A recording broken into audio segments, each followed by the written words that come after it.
Shalom. Gostaria de agradecer a todos que vêm assistindo meus vídeos. Gostaria de agradecer aos novos inscritos. Peço, se você gostar do vídeo, compartilhe, dê seu joinha, né?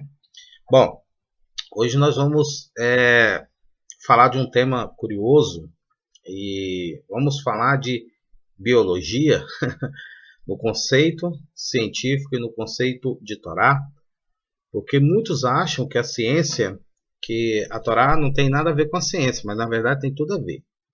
Então hoje nós vamos falar sobre alimento kasher, ou alimento puro, né? Por que Hashem determinou que determinados tipos de alimentos devem ser evitados e outros são liberados para se comer. Bom, no conceito judaico, os animais que são proibidos do judeu se alimentar, no conceito judaico, esses animais sequer são alimentos, tá? Pra vocês entenderem. Estou sendo uma linguagem fácil para vocês compreenderem. Por exemplo, o porco, para um judeu e para a Torá, não é considerado um alimento. Por isso que fala imundo será. Para vocês entenderem, nós temos que entender que eu sempre venho falando nos meus vídeos. Não adianta você estudar a Torá, ou o Antigo Testamento, para os cristãos, se você não conhecer a cultura semita. Se você quiser estudar o Antigo Testamento, ou o Taná, ou a Torá, com a visão cristã, a visão ocidental, você não vai entender nada. Porque a Torá foi escrita dentro do conceito judaico. Tá bom? Então, bora lá. Quando a Torá proíbe, eu vou dar um exemplo aqui em Deuteronômio 14, que começa a explicar que esse animal não pode comer, esse já pode. Está dizendo que sequer é alimento. Agora, no conceito judaico, dizer que não é alimento quer dizer assim que enche sua barriga, né, quando você está com fome. Por exemplo, vou dar um exemplo, o cachorro. No conceito ocidental, o cachorro ele não é considerado um alimento. Né? Ninguém come cachorro aqui no Brasil, nem em Israel, nem em lugar ali. Mas na China se come cachorro. Na Coreia se come cachorro. Então, quer dizer, lá quando eles têm fome, eles se alimentam do cão, eles enchem, se satisfazem, porém, não faz bem. É isso que a Torá quer dizer. A Torá, quando ela proíbe com um determinado tipo de animal não se pode alimentar, a Torá, além de estar dizendo que esse animal não é um alimento, ele está dizendo também do mal que esse alimento pode trazer para você, as consequências que pode trazer, tanto biologicamente para você, como espiritualmente. Agora vamos entender um detalhe aqui. O que tem a ver o alimento com o espiritual? Afinal de contas, todo mundo fala, a internet está cheia, que comer isso pode afetar a alma, mas ninguém explica objetivamente o que isso significa. Bom, biologicamente, isso é a ciência que explica que as proteínas, elas têm um papel, né? O nosso corpo é movido por proteínas. O seu pensamento, o seu sentimento, a vontade de rir, de chorar, de se alegrar, são proteínas, né, que levam a mensagem do seu meio para o seu cérebro. O seu cérebro, espiritualmente falando, leva a mensagem para a sua alma, né, e nisso tem esse equilíbrio. Mas eu sei que para muitos já começou a se tornar complicado, mas eu vou facilitar. Vou usar o conceito religioso. O Criador nos deu esse corpo, né? Como está lá no livro de Jó, que fala de pele e carne e osso me vestisse, né? Então, quer dizer, esse corpo é um presente de Deus para a sua alma e para a minha alma. O corpo tem como papel interagir, fazer com que a alma compreenda o meio ambiente. Por exemplo, a alma sozinha, o espírito humano, a alma humana sozinha, sem um corpo, ela é incapaz de compreender, um exemplo, que a terra é terra, que o fogo é fogo, desculpa, que a planta é planta, que o animal é animal. ela não consegue compreender, nossa alma não consegue compreender, interagir com a criação, não consegue.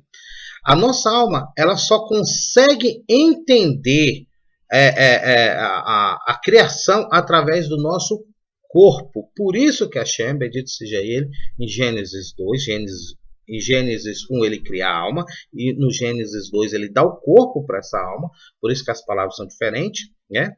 E para quê? Para que a alma possa interagir com a criação de Hashem. Por isso que ele fala, e não havia homem para lavrar a terra, ou seja, isso é uma linguagem figurativa que dizia o seguinte, que não havia um ser para compreender a terra, para compreender, trabalhar, moldar, desenvolver a criação. Então, nós só somos capazes de entender que a água é fria, que quando nós olhamos uma cachoeira muito bonita, aquilo traz um sentimento de felicidade. Quando nós vamos para uma praia, ou quando nós vemos uma guerra, dá um sentimento de medo, de tristeza. Quando vemos um ser humano sofrer, aquilo dói dentro da gente. Essa mistura de sentimentos, de compreensão, de desenvolvimento intelectual, só é capaz através do nosso corpo. E é por isso que Hashem criou a alma e criou o corpo. O corpo tem o papel de levar informação de tudo que acontece ao meio para a alma. É isso que a Torá diz. Agora, tendo essa compreensão, nós, a Torá, quando eu falar Torá e Taná, gente, estou falando do Antigo Testamento, tá bom? Tendo essa compreensão, vamos agora para a biologia. A biologia fala a mesma coisa. As nossas células seria nós, de uma forma já científica, sem tirar o, né? E como que o nosso organismo, como que o nosso corpo entende que algo é perigoso, ou seja, transforma uma coisa sólida em abstrata. Ou seja, como que o nosso corpo, como é que funciona biologicamente, cientificamente falando, como que um complexo sistema de células, massa, proteínas, etc., que formam o meu corpo, consegue compreender que se eu pular de um precipício, aquilo pode trazer perigo para a minha vida. Como que isso acontece? Bom, o nosso corpo ele é todo interligado. Então, quando nós usamos todo o nosso sentido, audição, todo o nosso sentido, e aquele sentido, ele codifica, ele transforma aquela situação as proteínas, no caso, usa aquelas informações todinho e leva essa mensagem através da visão, da audição, do sentimento, seja lá o sentido que usar naquele sentido. O corpo transforma isso em proteína e a proteína leva esse recado para a célula. E a célula, compreendendo isso, transforma essa proteína em sentimento, em medo, em coragem, em tristeza, em alegria. Isso é cientificamente falando. Por que é importante entender isso? Para vocês poderem entender por que Hashem proibiu determinado tipo de alimento. Mas antes de nós chegar nesse ponto, eu vou falar para vocês um estudo de um grande biólogo. Ele é conhecido internacionalmente, tá? Ele é chamado de Bruce Lipton. Lipton, né? Bruce Lipton. Ele é biólogo, formado, PhD, ganhou o seu diploma de PhD na Universidade da Virgínia, nos Estados Unidos. E ele desenvolveu um sistema, ele fez uma pesquisa onde que ele prova que não é o gene humano, quem está no segundo grau vai entender o que eu estou falando, que não é o gene humano que determina quem você é, mas é o meio que você vive, a sua crença, o que você acredita, que determina o seu gene. Ou seja, até pouco tempo você acreditava que o seu gene determinava se você, por exemplo, ia ser mal, ia ser ruim, se você... a gente chama de hereditário, né? Ele provou cientificamente que é o meio que nós vivemos, a nossa formação, o nosso caráter familiar, a nossa base familiar que determina o nosso gene, e não o gene que determina nosso caráter. Ele provou isso cientificamente. Eu vou deixar depois o site dele aí embaixo para vocês lerem um pouquinho sobre o estudo dele, né? Sobre tá no site dele tá o seguinte: ele revelou que o ambiente revelou que o ambiente que determina o comportamento e a fisiologia da célula, ativando e desativando gene. Olha bem. Então ele quer dizer o seguinte, que a célula ela tem uma membrana, e essa membrana ela tem como objetivo receber as informações das proteínas, né? E ela transforma essas informações em pensamento, em raciocínio. E, naturalmente, esse raciocínio ele libera medo ou coragem dependendo da situação. Dependendo da situação, tá bom? Então, biologicamente, cientificamente falando, o nosso corpo, através dos nossos sentidos, através do que nós vemos, sentimos, ouvimos, alimentamos, que determina, que transforma todas essas informações em saúde, em doença, em alegria, tristeza, etc. E todo o sistema complexo que envolve a vida. Então, por exemplo, dentro do estudo do Bruce Lipton, ele explica o seguinte, ele até vai mais longe. Ele fala que determinados tipos de doença não é hereditário, ao contrário do que muitos acreditam. Na verdade, existem famílias que têm uma linha de doença, por exemplo. Existem famílias que falam assim, dentro da família tem histórico de câncer, o câncer nessa família é hereditário, ok. Dentro da família tem um histórico de diabetes, o diabetes dessa família é hereditário, ok. Mas na verdade, ele provou que não é que é hereditário, é que essa família criaram costumes no determinado tempo através de estilo de vida, estilo de alimentação, e esse conjunto de situações que levam essa família a ter determinados tipos de doença ou não. Por exemplo, na Grécia, existe uma ilha que eu esqueci o nome, que lá o histórico de problema de coração é zero. Por quê? Lá ninguém tem problema de coração, inclusive os mais gordinhos. Por quê? Porque descobriram que o estilo de vida grego dessa ilha, não de toda a ilha, mas unicamente dessa ilha, o estilo de vida deles, o estilo alimentar deles, os protege de problemas cardíacos. Lá eles usam azeite para tudo. O azeite extra virgem determinou que essa alimentação singular dessa ilha prevenia a população dessa ilha a ter problemas de coração. Então não é que é genético, é o estilo de vida de uma determinada família que determina se essa pessoa vai ter câncer ou não, se essa pessoa vai ter determinado tipo de doença ou não.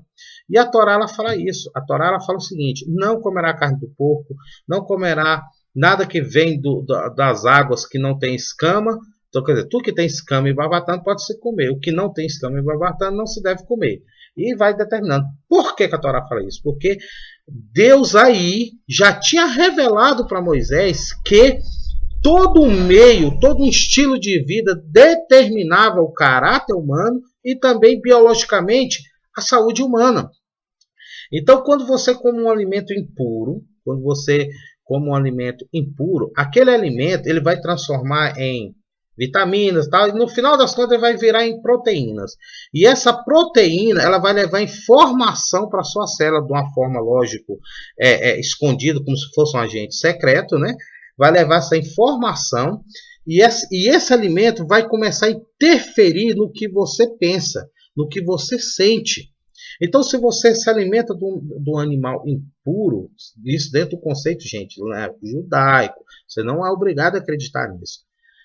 Já voltando para o lado religioso, quando você se alimenta de um alimento impuro, esse alimento vai fazer o quê? Vai fazer mudanças no seu gene e você vai ter comportamentos impuros. Existe até um estudo mais profundo, cabalístico, de alguns rabinos, que falam que um dos motivos que o porco não se pode comer porco, porque o porco também come os seus filhotes, né? E aquela essência do animal pode passar para o ser humano. Outra coisa muito interessante é o abate, a sherritá, né? Hoje, para quem não sabe, é o abate judaico, que é considerado o abate certo. Para quem nunca viu um abate do porco, por exemplo, o porco, dentro do conceito judaico, também dos motivos que o porco não se pode ser alimento, porque não tem como sacrificar o porco sem ele sentir dor e ao mesmo tempo sangrar ele. Quer dizer, se você der um tiro na cabeça dele, ele vai morrer de uma vez, porém, não tem como você sangrar ele assim. Igual, por exemplo, a vaca. A vaca, a sherritá, degola de um jeito certo, onde já desliga a ver a conexão com o cérebro, a vaca já morre ali e ao mesmo tempo já sangra. O porco tem todo um problema, dá o tiro, o bichinho fica lá, ainda tem que, sabe, enfiar a faca. Então, esse ritual de abate, biologicamente, comprovado pelo Dr. Bruce Lipton, faz com que o seu gene, o seu corpo, interprete aquilo de uma forma singular e aquilo vai se transformar em percepção e vai começar a formar seu caráter. Então, se você, dentro do conceito judaico, se você começa a se alimentar com alimentos impuros, aquele alimento vai interferir na pureza da sua alma, na pureza do seu sentimento, da forma que você interage com a vida, da forma que você pensa, em todos os sentidos da sua vida. Então, quando Hashem proibiu determinados tipos de alimento, ele já, lógico, foi ele que criou a ciência, foi Deus que criou a matemática, a física, a biologia, a química e todo o sistema complexo que envolve o universo e a vida em si, e tudo que vem em existência. Mas ali, Hashem já estava ensinando ciência para o povo de Israel. Já estava ensinando, lógico, na linguagem figurativa. A ciência também é uma linguagem figurativa. Quando o doutor Lipton fala sobre, ele usa a linguagem figurativa para que nós possamos compreender.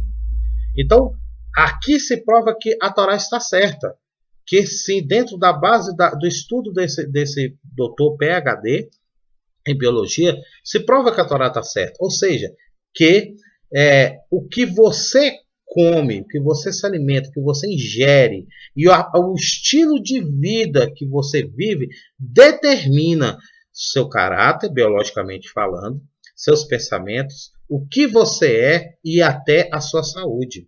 Né? Então é por isso que a Torá proíbe determinados tipos de alimento e libera outros.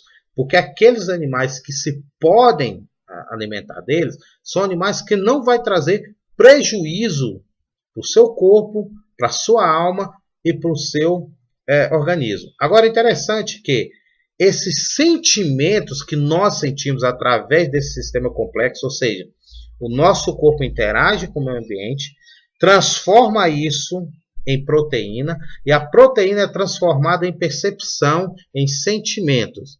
E esses sentimentos e percepção, na verdade, é o desejo da alma. Então, quando você sente tristeza, a sua alma está sentindo tristeza. Quando você sente alegria, sua alma que está sentindo alegria. Se você sente vontade de se alimentar, a sua alma que está sentindo a necessidade de interagir mais com a vida. Né? Então, quanto mais sua alma é atrasada, mais necessidade o seu corpo vai ter de interagir com a vida. Agora, nem todas as vontades de interagir com a vida é pura. É isso que a Torá nos ensina. Ou seja, no estudo aprofundado de Kabbalah, né, fala-se que quanto mais longe da luz sua alma está, mais como animal você vive. Ou seja, se você é uma pessoa espiritualmente falando, uma pessoa espiritualmente elevada, você não é conseguir, você se afasta mais do sentido animal, biologicamente, cientificamente falando. O que seria esse sentido animal? Por exemplo, uma pessoa má é uma pessoa que ela não tem, por exemplo, compaixão do próximo. Ela é uma pessoa que ela vê alguém sofrendo e ela não tem compaixão daquele próximo. Os animais agem assim. Por exemplo, o leão, ele não tem compaixão. Ele, quando ele invade um leão errante, ele chega num grupo de leões, a primeira coisa que ele faz é matar o líder ou o líder para correr e matar o filhote. Ele não tem compaixão. Ele não para pensar, nossa, leão ainda come. Então, é nesse sentido. Aranha, por exemplo, a aranha, quando eles vão se acasalar, a aranha, principalmente a viúva negra, ela se alimenta do macho. Então não tem compaixão. Então, quando você está longe da luz, está longe de Hashem, de Deus, bendito seja Ele, a sua alma começa a passar uma mensagem para o seu corpo, fazendo com que seu corpo tenha desejos mais carnais, vamos dizer assim. Não que os desejos carnais sejam errados, não. A vontade do Criador é que nós interagimos sim, mas interagimos com inteligência na criação e não como animais, né? Então, por exemplo, quando você se esforça em ter uma alimentação saudável dentro do conceito de Torá, quando você se esforça em ser uma pessoa justa, lógico que não é fácil, é uma coisa que você aprende de um dia para outro, é no decorrer da vida que você vai aprendendo isso. Que você começa a estudar Halachá, Tará, e se você não é judeu, você passa a estudar as leis noéticas, passa a querer ser um servo de Hashem, e passa a usar a razão, né? Não essa fé cega que leva a tolice, a ignorância, você força com que o seu corpo haja de uma forma mais pura, que automaticamente vai ajudar a sua alma a se tornar mais pura. Porém, se você tem uma alma afastada do Criador, você vai forçar com que seu corpo se apegue mais a determinados tipos de situações carnais. Por exemplo, a violência, a ignorância, a arrogância, né? Porque, como diz Eclesiastes, nós vivemos de ilusão. Existe uma ilusão na nossa vida, onde o que determina uma pessoa é o que ela tem, o que ela veste, o que ela isso e aquilo. E muitas vezes, principalmente nos dias de hoje, nós percebemos que os grandes horrores da humanidade vêm de pessoas justamente ricas, pessoas instruídas. Então não é bem isso que determina o caráter humano, tá? Existem pessoas, por exemplo, formadas que são mais tolas do que uma pessoa que nunca estudou. Existem pessoas com diplomas que não têm um pingo de conhecimento nem da área que se formaram. Então, é isso que a Torá nos ensina. É a elevação espiritual. A elevação espiritual, ela não é você também falar assim, não vou beber, não vou dançar, eu não vou arrumar ninguém. Não, isso não é elevação espiritual. Isso dentro do conceito de Torá, isso é tolice. Tolice. Agora, elevação espiritual é quando você vive plenamente de uma forma bacana, equilibrada. Por exemplo, até o alimento, se você alimentar demais, você vai descer, você vai ter uma obesidade mórbida, etc, etc. Se você dormir demais, você vai também causar doenças. Então, tudo que é demais, por mais que pareça bom, é prejudicial. A elevação espiritual é quando você vive esse mundo, o desejo do Criador que nós vivemos, aproveitamos tudo desse mundo, mas de uma forma correta, equilibrada e inteligente. Lógico que tem coisas que nós não devemos fazer, né? Tem coisas que nós não devemos fazer, porque é errado. Mas porque existe o 8 e o 80 no conceito ocidental. No meio cristão existe muito o seguinte: ou você segue a Deus, seguir a Deus é você não viver, você só viver para a igreja, você não dança, não toma cerveja, não faz nada da vida, só vive ali. A mulher é tratada como animal, ou seja, ela só serve para reprodução. A mulher ela tem que sempre ser o capacho do homem, ela não pode fazer nada. Então, assim, distorce a situação. Aí, quando a pessoa se revolta com isso, se transforma num ateu. Ela acha que pode fazer o que quer. Ela acha que ela pode ser promíscua. Ela acha que ela pode virar noites e noites num boteco.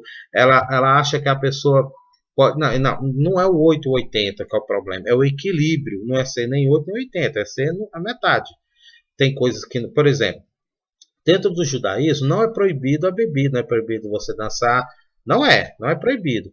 Porém, se o seu organismo não se adapta, no meu caso eu não bebo, meu organismo não se adapta à bebida, então não posso beber, então eu não vou beber. Já é um sinal que eu não nasci para bebida, né? Pronto, ponto final, né? Então assim, é mais ou menos dentro desse conceito. Tem coisas que você pode fazer, tem coisas que você não pode fazer, mas não é o 8 e o 80. E assim também é a nossa alma, e assim também é o alimento.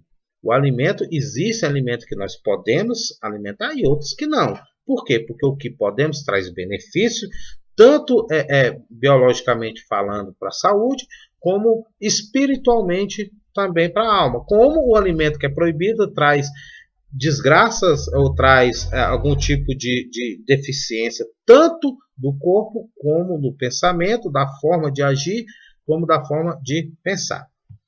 E também da forma espiritual da alma. E para finalizar esse estudo do professor Bruce Lipton, da Universidade de Virgínia, quando ele determina, ele fala justamente isso que eu estou falando para vocês. Ele fala, não é o gene que determina como você pensa e o que você é, mas a forma de vida que você vive que determina que gene você vai ter. Então, se você é um pai ou uma mãe, você não corrige seu filho, você é uma pessoa que não dá exemplo para o seu filho, você está forçando o seu filho a ter um gene ruim. Então, até quando tiver criança, tiver num certo tipo de limite, você tem controle. Quando crescer, isso vai trazer uma consequência. Você vai ver seu filho se tornar uma pessoa ruim, má, e muitas vezes até com você mesmo. E isso foi causado porque também a sua educação familiar também não foi uma educação familiar sólida, né? Existem vários estudos relacionados a filhos judaicos que falam que quando você deixa... o que é educar filho? Educar filho não é só você tratar carinho, dar tudo que ele quer, ou também não é só bater, não é só castigar. A partir também do momento que você diz que educa seu filho, ela fala, eu dou tudo para o meu filho, mas você não quer cuidar, não quer assumir seu papel de mãe, de pai, você não está educando seu filho. O que os rabinos sempre falam assim, pare para pensar que um dia você vai ficar velho. E você vai precisar do seu filho. Né? Então, e o que você fez para o seu filho? Se você não fez nada, você não vai ter um filho. Se você fez tudo, você vai ter um filho. É a mesma coisa do alimento. Se no decorrer, desde novo, você ensina o seu filho ter uma boa alimentação, a chance de um filho seu ter um câncer, ter um problema de coração, de diabetes, vai ser quase zero. Vai ser quase zero, porque você ensinou através, dentro do estudo do professor, você ensinou, desculpem, seu filho a ter um estilo de vida saudável que naturalmente vai trazer as consequências positivas, tanto espiritualmente falando, como da perspectiva, como também biologicamente falando. Tá? Então é por isso que a Torá proíbe determinados tipos de alimentos e proíbe determinados tipos de atitudes. E biologicamente, cientificamente falando, como comprovado pelo Dr. Bruce Lipton, da Universidade de Virgínia, o nosso meio ambiente, a forma que nós vivemos, que nós somos educados, que determina o nosso gene, e não o contrário, né? E não ao contrário. Desculpa, gente. Então, como ele fala aqui, ele disse que a crença e percepção de uma pessoa e não a programação genética é o que estimula toda a ação no corpo.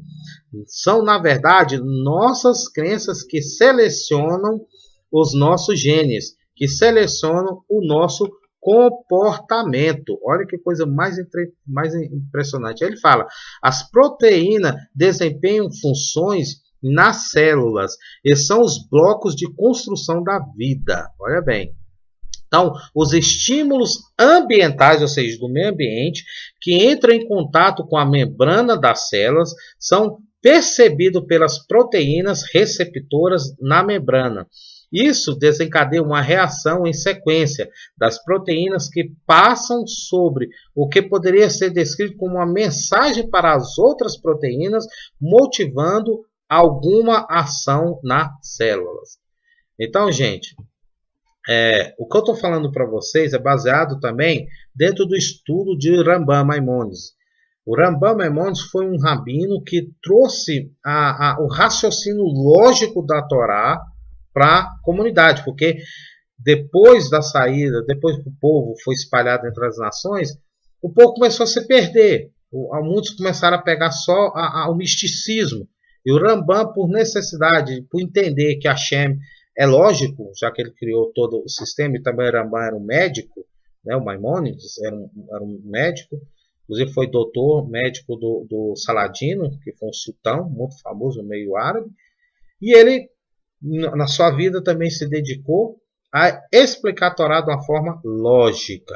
E dentro desse raciocínio lógico de Rambam, que eu deixo esse vídeo para vocês. Espero que vocês tenham gostado.